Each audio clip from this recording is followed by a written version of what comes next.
গণভোটের রায় প্রত্যাখ্যানের মাধ্যমে নতুন ফ্যাসিবাদের যাত্রা শুরু হয়েছে মন্তব্য করেছেন সংসদের বিরোধী দলের নেতা ও জামাতে ইসলামীর আমির ডক্টর শফিকুর রহমান। তিনি বলেন, অতীতের ফ্যাসিবাদের চেয়ে আগামীর ফ্যাসিবাদ হবে আরও ভয়াবহ। আজ মগবাজারের আলফালা মিলনায়তনে দলের জেলা ও মহানগর আমির সম্মেলনে তিনি কথা বলেন। জাতীয় নির্বাচনের পর জামাতে ইসলামীর প্রথম জেলা ও মহানগর আমির সম্মেলন। উদ্বোধনী বক্তব্যে দলের আমির ডক্টর শফিকুর রহমান অভিযোগ করেন, গত নির্বাচনে অন্তর্বর্তী সরকারের যোগসাজশে ইঞ্জিনিয়ারিং হয়েছে।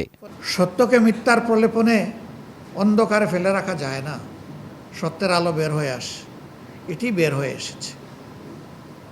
ইতিহাস হয়তো একদিন এই নির্বাচনের পোস্টমর্টম করবে, সেদিন আরও চুলচেরা অনেক জিনিস বের হয়ে আসবে। তবে আমাদের ঐক্য বাংলাদেশের জনগণের দেশ পরিচালনার দায়িত্বে গেল কি গেল না, এটা আমাদের বড় আফসোসের জায়গা নয়। আমাদের বড় আফসোসের জায়গা জনগণের আকাঙ্ক্ষার যে মৃত্যু হলো এই জায়গাটা। নিজেদের মতো সংবিধান সংশোধন করে সরকার ফ্যাসিবাদী কায়দায় দেশ চালাতে চাচ্ছে বলেও মন্তব্য করেন তিনি। যে যে জায়গায় সংবিধানের বর্তমান অবস্থানকে পরিবর্তন করার জন্য অধ্যাদেশ জারি হয়েছে, সেই জায়গাগুলো বিএনপি বদলাতে চায় না। অর্থাৎ ওই জায়গাগুলো রেখে দিয়ে ফ্যাসিবাদী কায়দায় তারা হয়তো দেশ চালাতে চায়। আমরা আশঙ্কা করছি অতীতের ফ্যাসিজমের চাইতে আগামীর ফ্যাসিজম হবে আরও ভয়াবহ।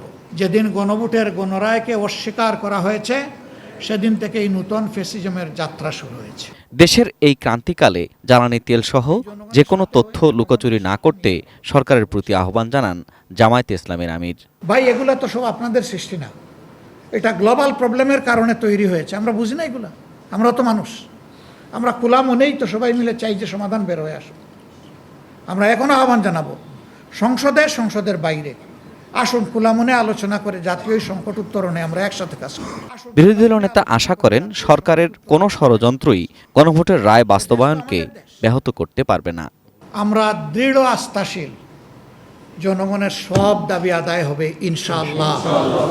ফেরদৌস রহমান, এটিএন নিউজ, যারা চলে ঢাকা। গেছেন, আল্লাহ তাদেরকে শহীদ হিসেবে কবুল করুন।